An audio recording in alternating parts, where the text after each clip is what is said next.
Alors, mes chers amis, pour ce nouveau cours de Torah aujourd'hui, j'espère que vous avez passé un bon Shabbat.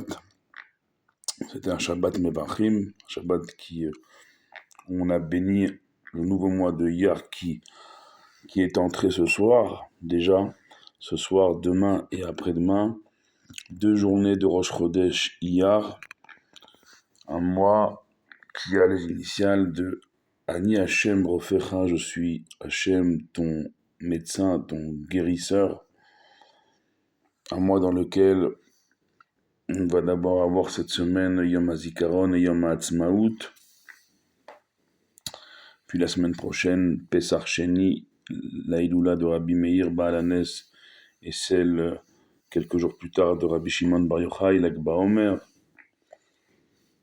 pour nous mener tout droit vers Shavuot. Ça, ce sera le 6 Sivan, donc le mois d'après.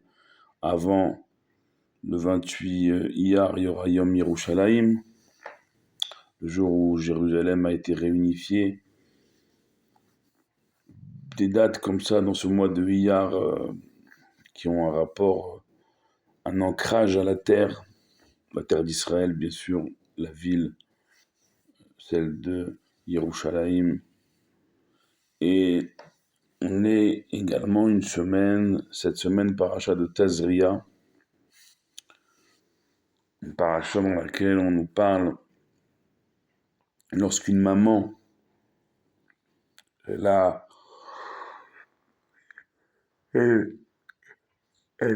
un enfant, plus précisément un garçon, elle devait amener certaines offrandes au temple, même quand elle a une fille, bien sûr. Isha Kitazria, une maman qui amène la vie. Et en général, cette paracha, elle est avec celle qui suit. Elle est lue avec celle qui suit Metzora, mais cette année, elle est sans Metzora, sans la paracha du lépreux, de la lèpre. C'est-à-dire que pour nous, c'est vraiment comme une renaissance. De quelle renaissance on parle? On a commencé également Shabbat, donc hier, à lire les Pirkei Avot, les maximes de nos pères, le premier chapitre, Moshe Kibel Torah Misina, Yom Sara Yoshua, Yoshua Liskinim, Liskinim Dvim, Dvim L'Anshe Knesset Agdola, cette fameuse transmission depuis Moshe Rabbeinu jusqu'à nous de la Torah, ininterrompue. C'est ça la renaissance du peuple juif. Que si aujourd'hui Moshe Rabbeinu il était avec nous, il est avec nous, il étudierait la même Torah que nous étudions. Il n'a pas bougé.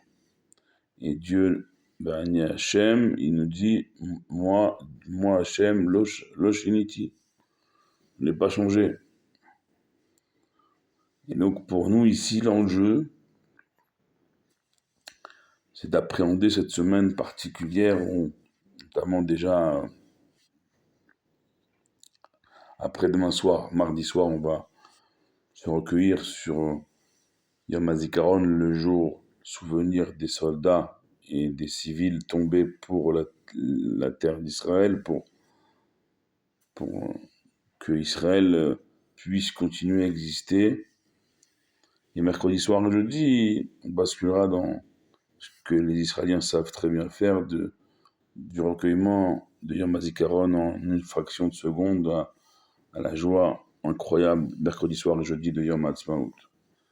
Parce que le peuple juif a cette faculté de renaître, ou de naître, tout simplement, et plus directement.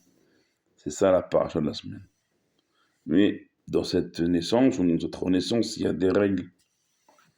C'est-à-dire que aujourd'hui, on vit dans un monde où on est libre pour être libre. Et ça s'appelle de l'anarchie. Par contre, une liberté avec un but, une vie avec un sens.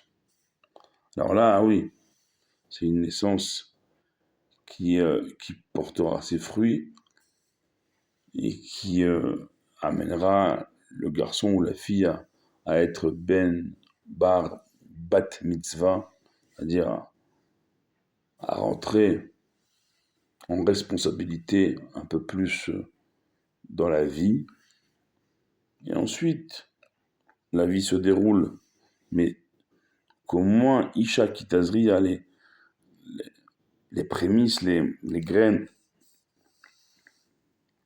de cet enfant juif, il soit, il soit bon. Il soit bon et ça rejoint une campagne que le Rabbi a longtemps menée, qui mène toujours d'ailleurs.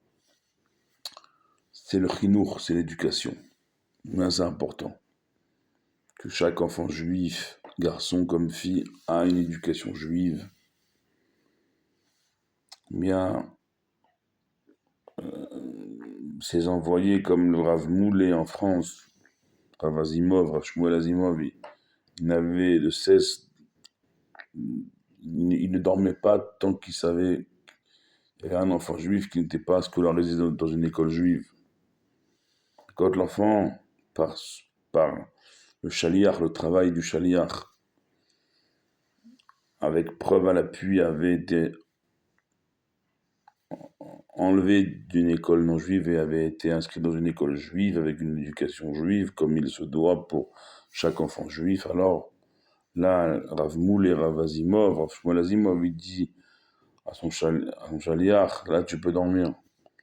Tu peux dormir maintenant que cet enfant qui habite à 2 pas de chez toi, Baruch Hashem, il est revenu à une éducation juive. Tellement c'est important. C'est important parce que c'est l'avenir. Parce qu'aujourd'hui, chaque jour qui passe, on compte le Homer. C'est pas juste un compte. Déjà, c'est un compte qui est lié à une offrande, une mesure d'orge qui s'offrait au temple ces jours-ci. Parce que c'est un échelon supplémentaire, une préparation, je l'espère, pour chacun d'entre nous, supplémentaire, en vue de recevoir la Torah au 50e jour. On est en train, dans ces 49 jours qu'on compte, réparer les 49 jours d'impureté quand on était en Égypte. On les répare dans la pureté pour pouvoir recevoir au 50e jour la Torah. La Torah. Il n'y a que ça, mes chers amis. Il n'y a que ça. Vous savez que, initialement, ces journées de Rosh Chodesh à l'époque du Beit Hamikdash, elles étaient des journées de Yom Tov. D'ailleurs, vous, mesdames et mesdemoiselles, cette fête, elle est pour vous. Vous l'avez méritée, notamment en ne prenant pas part au veau d'or. Et c'est pour ça qu'il est de coutume, aujourd'hui encore, les soirs, au moins de Rosh Chodesh, ce soir, demain soir, pendant une demi-heure, 1 heure, un temps fixé, que vous, mesdames et mesdemoiselles, vous ne fassiez rien. Rien.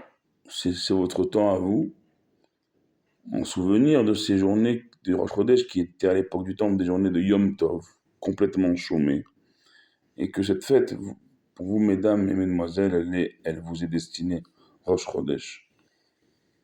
Toujours ce inyan d'allumer une bougie, Beikar d'apporter Meat Or, cette petite bougie, cette petite lumière qui va repousser la grande obscurité de la galoute, des derniers instants de cette galoute, de cet exil. On vit les derniers instants. Et rien n'est terminé, rien n'est déterminé. C'est Pessar Sheni, dans quelques temps, qui nous apprendra cela. Qu'on peut toujours par Torah et Mitzvot, par Torah Tarasidut, on peut toujours rejoindre le mouvement, celui des derniers efforts, dans ces derniers instants de l'exil. Ce Shabbat, on a entendu cette explosion en Iran. On a tous pensé à une attaque américaine, voire même israélienne. Et on s'est dit, bon, chaque fois, il y a des alertes comme ça, comme pour nous rappeler, attention, le moment n'est pas, le moment n'est pas stable, n'est pas.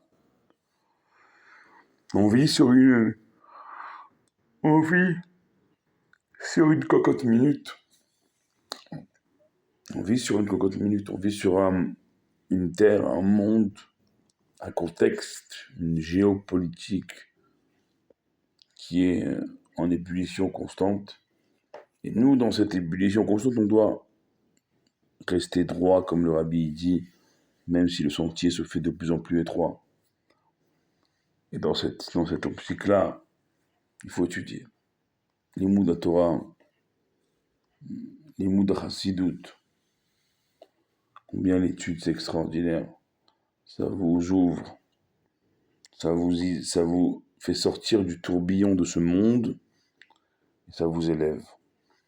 Le but, l'idée, c'est d'élever les autres.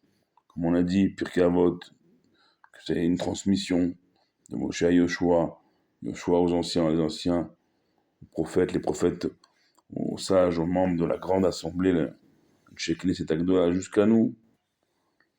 C'est ça, quand on transmet la parole de Dieu, alors on incarne et on est porteur d'une lumière dans ce monde.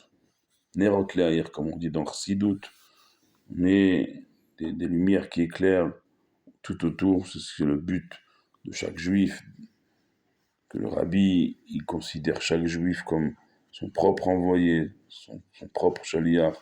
Chacun, on peut être poète, on peut agir dans le sens de la lumière, apporter un peu plus de lumière à ce monde pour déclencher Geoula Amitit Ve'ashlema Bekarov Mamash, pour déclencher notre délivrance véritable et complète de manière proche, de manière concrète. Soyez bénis, priez pour nous comme on prie pour vous, ensemble on sera toujours plus fort. Baruch Adonai Le'olam, Amen Ve'Amen.